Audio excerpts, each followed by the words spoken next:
Asibingelele egameni elihle lenkosi yethu Jesu Kristu endla nasezantsi bangcwele bonke la kufinyelela khona le Revival TV. Siyabingelela kakhulu abangcwele egameni elihle lenkosi uJesu Kristu.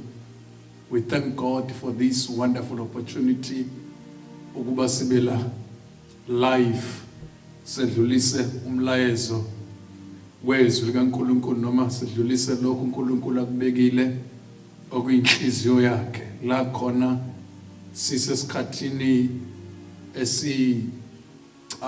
noma esibhlungu lapho umhlaba wonke uhlaselekile ngenxa ye various espreadeka umhlaba wonke, but siyamkholwa siyamthemba uNkulunkulu ungaphezulu kwakho konke. Bangcwele zinsuku lezike zePhasika lapho khona sikhumbula ukuhlushwa nokubethelwa kwenkosi uJesu ize ife iphinde ivuke. Abonakale kubafundi iBhayibheli lithi mawufunda incwadi yezenzo chapter 1 uyathola lapha from verses number 9 wehla njalo ukuthi ebonakala uJesu lithi iBhayibheli kulaba ebonakala kubo kwavela abantu noma izithunywa izingelosi zikaNkulunkulu ukuthi njengoba nimbona enyuka kanje uyobuya kanjalo futhi. So zinsuku zePhasika njengebandla lonke emhlabeni, bonke abakholwayo, bonke abadibana nenkosi bamamukela uJesu bawugubha ke lo mkhosi ukuba bakhumbule njalo ukuthi kwenzakalani, belindele the promise ukuthi uyawubuya futhi. Now ke izwi lenkosi esizalifunda litholakala encwadini lapha ku-Exodus. Siyazi kakhulu le ndaba nabefundisi nabangcwele bonke whereby sithola isisusa sokuba sigubhe lenkonzo. From the beginning siyathola Israel ukuthi as the nation isizwe sikaNkulunkulu bakhala uNkulunkulu ukuthi they are under oppression, they are under a bondage, they are slavery people phansi kweGibhite. Now ke bafika la bekhala khona uNkulunkulu wazibonakalisa kuMoses ngoba uNkulunkulu mayeza kwenza into uyazibonakalisa kumuntu, visions and dreams and revelation kaThixo yenzeke kuye noma ke athathe uNkulunkulu esobala kodwa chaza into engale ejulile. Siyamthola ke kuvuthwa ihlahla uMoses esondela, mayisondela uMoses waqala kuNkulunkulu wakhuluma naye njengoba siyazi indaba phathi la uNkulunkulu aqala khona ke. Ngithanda le ndaba lapha Exodus chapter 9 verse number 1 la khona izwi lenkosi lithi, Lord said to Moses, go into Pharaoh and say to him, thus says the Lord, the God of Hebrews, let my people go, that they may serve me. uNkulunkulu ke utshela ke uMoses ukuthi mntaka babo sabuka ukuthi akahambe aye kuFaro ukuba akhulule abantu bakhe baye bawumkhonza ngoba bonke abantu abakhululiwe ebugqilini noma ekufeni they worship the Lord. That a purpose, although I call Israel ekhalela ukukhishwa kodwa into enamandla nebalekile ukuthi yini le purpose kaNkulunkulu ukuthi bathi come out from Egypt, and they started now to worship God, but bephumile eGibhite. Asambeke siye lapha yana ku Exodus isahloko sika 12 verse number 3. tell all the congregation of Israelites that on the 10th day of the month, every man shall take a lamb according to their father's house, a lamb for household. And if the household is too small for the lamb, then he and his nearest neighbor shall take according to the number of persons, according to what each can eat. You shall make your account for the lamb. Sibona ke the Passover ke now. Nkulunkulu sekhulumile ku-Israel noma kuMoses ukuthi I've heard the prayers, I've heard their cry, I've saw their sufferings, I've come to rescue from the land of slavery, of which is the Egypt. Baphuma ke uNkulunkulu uthi ke mabephuma akuthathwa ke iwundlu. Yes, siyabona kulezi insuku bazalwane sisemakhaya. uIsrael mayiphuma eGibhithe, each and every family babehlaba iwundlu, bathatha igazi ukuze balibheke emakhothameni eminyango yezindlu. Ngiyithola ke lo ndaba uma ufunda lapho ku verse number 12, lapho khona izwi lenkosi liveza uIsrael ukuthi bazolidla kanjani, bazoligubha noma benze njani ukuze makufika umbhubhisi adlule. Baqala ke benza njengalokhu uNkulunkulu eshilo. Chapter 12 khona la sifunda khona verse number 12 uthi, for I will pass through the land of Egypt tonight, and I will strike all the firstborn in the land of Egypt, both man and beast, and on all over the good of Egypt I will execute judgment. I am the Lord. The blood shall be sign for you on the house where you are, and when I see the blood, I will pass over you, and no plague will befall you to destroy you when I strike the land of Egypt. Now, igazi noma ke iwundlu sebelihlabile mntaka baba ekhaya, njengoba sekuyiphasika la sigubha khona usuku noma sikhumbula the death of Jesus. Indlu nendlu beyithatha ke iwundlu, ongenalo iwundlu the nearest neighbor ube qualifya ukuthola naye kuleli wundlu, kodwa bonke babe seyindlini. As this year facing this pandemic disease of coronavirus, that's the truth ukuthi all of us sisendlini, but we can celebrate, we can worship God, we can partake to the Holy Communion together as your family.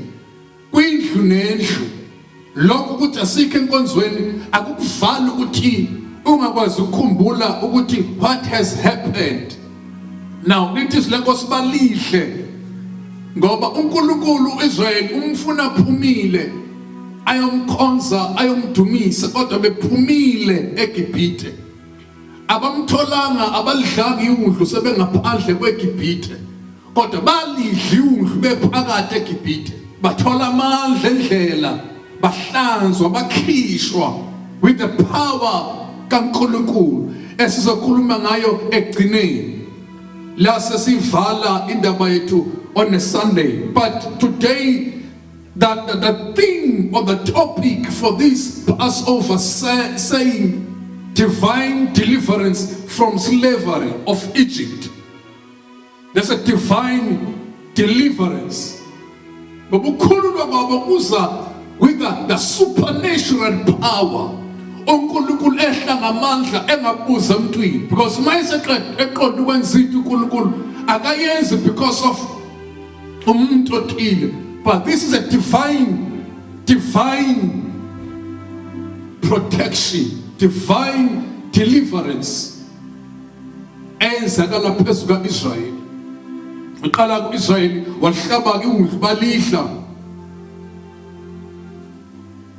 Uma belidla iwundlu laba ngaphakathi, uthi uNkulunkulu mthatha igazi.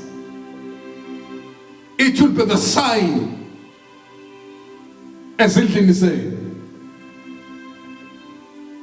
Uma ngibona igazi, uthi ke verse number 13, the blood shall be a sign for you on the house where you are.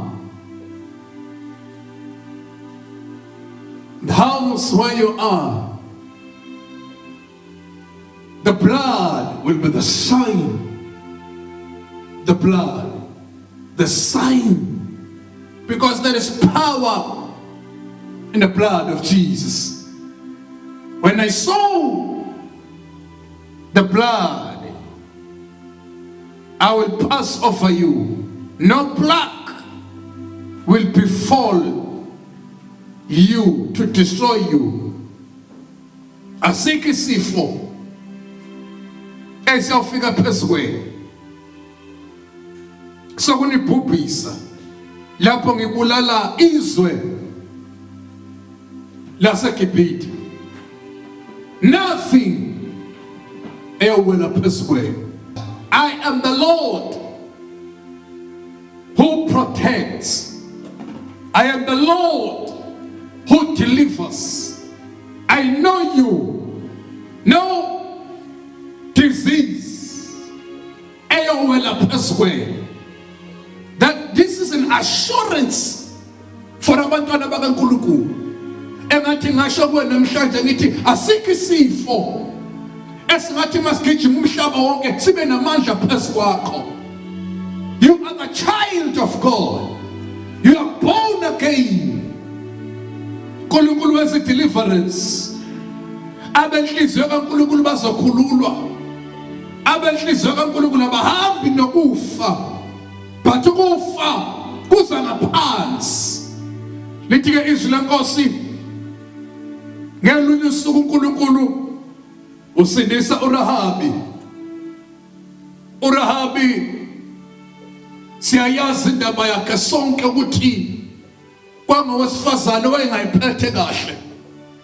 Kodwa the day kuthunywa the spies ukuba bayothi research, the investigate indaba yezwe okuyiwa kulo, babehamba ke benqoba izizwe noma benqoba amazwe endleleni.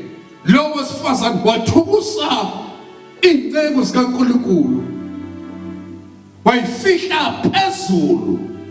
Lithi lenkosi wabe se recognize ukuthi uzwile ukuthi uNkulunkulu laba bantu unamandla, wacela ukuthi asinde. Bathi ke laba uma nje bathatha intambo ebomvu bathi ayilenge efasteleni. Uma sibona le ntambo ebomvu, uma ungaphakathi nomndeni wakho uyosinda. Isikhathi lesibangcwele sokusinda nemndeni yethu. Devil is a liar. Yonke into yenziwa uSatan ayinamandla. The blood of Jesus linamandla. Igazi lika Jesu linamandla. Aliphelelwa amandla. The blood of Jesus. Ukufa kukaJesu okwathatha indawo yethu. Kufa kaJesu kwakuyisani yewundlu elahlatshwa eGibhithe kwaphuma uIsrayeli. Uthi Paul ke 1 Corinthians 5:7 nelethi iPhasika lihlatshiwe. Sikupha lokho bangcwele, sikhumbula lokho ukuthi sayisafelwa inkosi yamakhosi eshiya amazulu ehla ezemhlabeni. Kwi-Old Testament iwundlu lahlatshwa. Mawufundisa lenkosi lithi encwadini yamaHubo uNkulunkulu ekhuluma uthi uJesu yonke imibhalo noma thi ngiyeza ngoba umqulu ufakazile nami. The word, the logos, the rema, itestifyile ngoJesu. Ingakho abafundi babehlangana bathi simfumene lowo aloba ngaye uMose emthethweni, uJesu waseNazaretha. Atohlabelela ngimfumene ebusheni, ngimfumene ensukwini zokugcina. Nguyizolo, nguye namhlanje, nguye naphakade. Nelethu ke iphasika lihlatshiwe. Ukuhlatshwa kweundlu lidliwe eGibhithe. Bathatha imfine babayo babophe izicathulo zabo. Balindele ifu likaNkulunkulu uMoya Ingcwele. Ukuhlatshwa kwalelo undlu la representa uJesu. Kube lensikazi lingabi nasihla.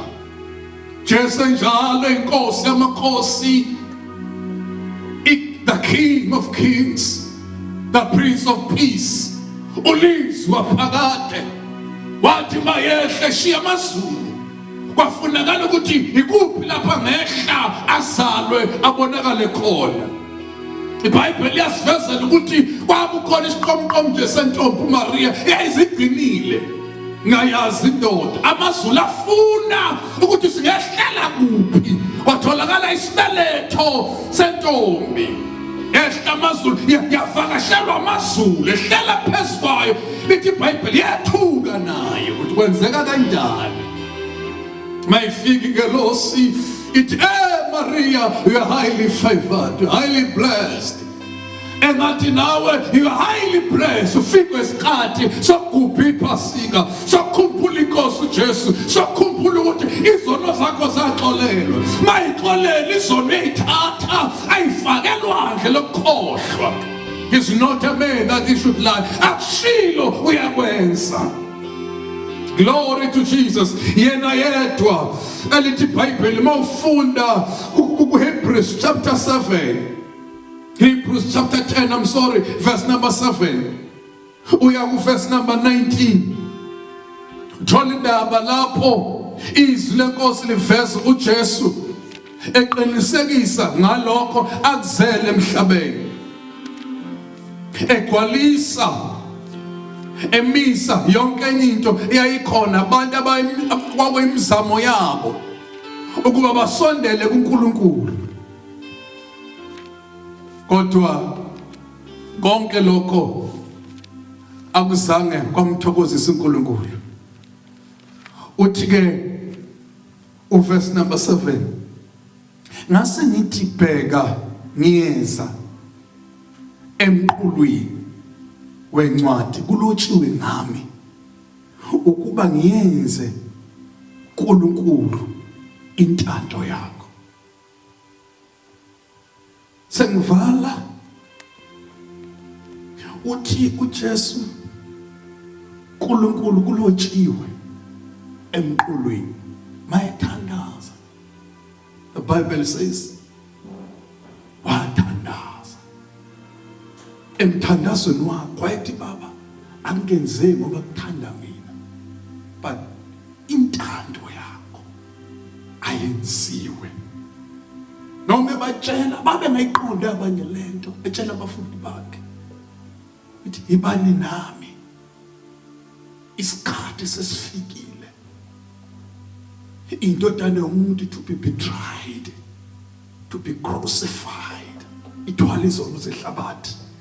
Uthi ke esashilo ngasenhle ukuthi imihlatshelo neminikelo yokushiswa nemihlatshelo yenxa izono awuyithandanga. Ubuye wathi bheka ngiyeza ukwenza intando yakho. Ususe ukuqala. Glory to Jesus. Ukuze amise okwesibili.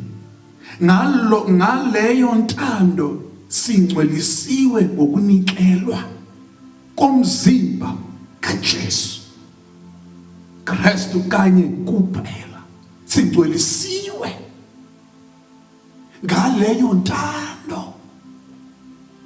We were sanctified through death of Jesus. He died athi verse number 11, abapristi bonke kambe bemi bekhonza imihla ngemihla benikela kaningi ngayo leyo mihlatshelo engasoze yaba namandla ukususa izono. Besa njalo imihla nemihla benikela kungena umpriest to the holy of holies, but kwangenamandla uba asuse. That is why uJohn, behold the Lamb of God elisusa izono zeso. John 1 verse number 29 uthi verse number 12, kepha yena esenikelwe ngomhlatshelo waba munye ngenxa yezono, wahlala phakade sokunene sikaNkulunkulu, wahlala phakade. He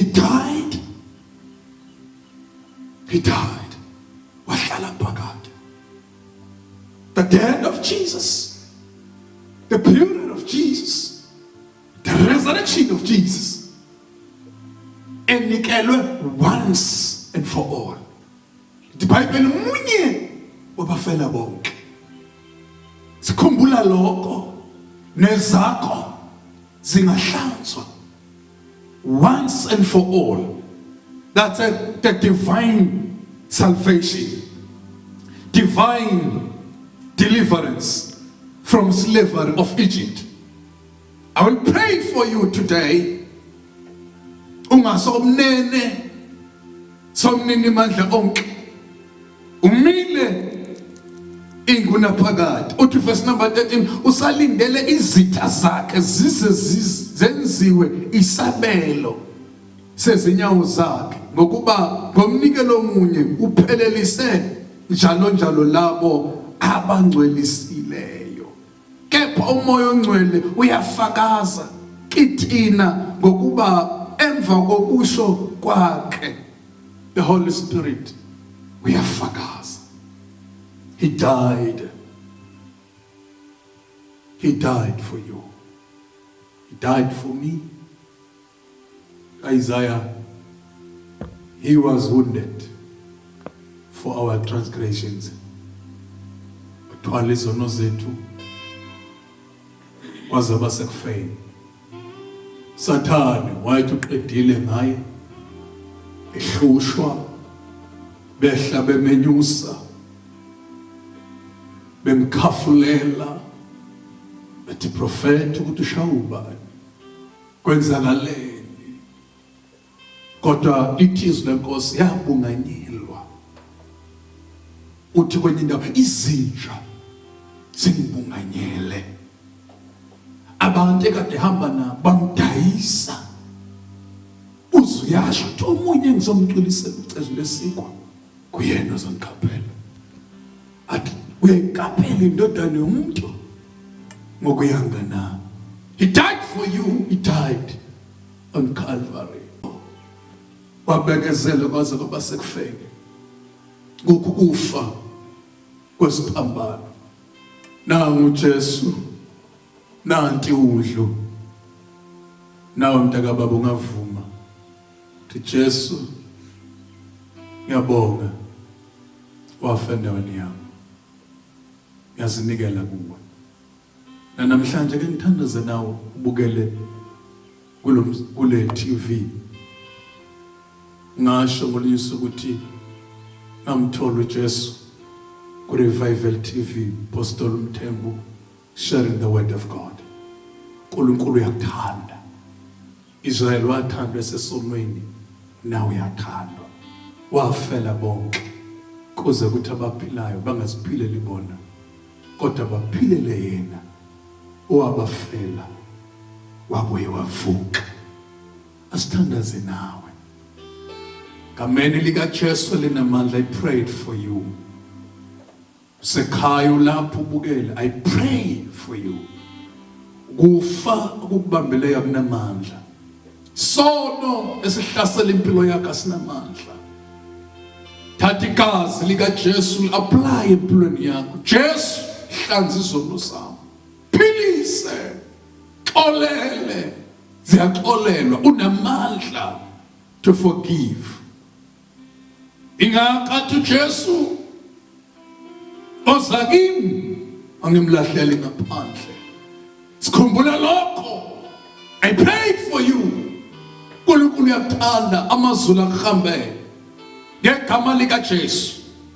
uNkulunkulu akwenzela umsa, zono zakho exolelwe, mana namandla kaMoya Ingcwele afakaze empilweni yakho. God bless you in Jesus' mighty name. Amen.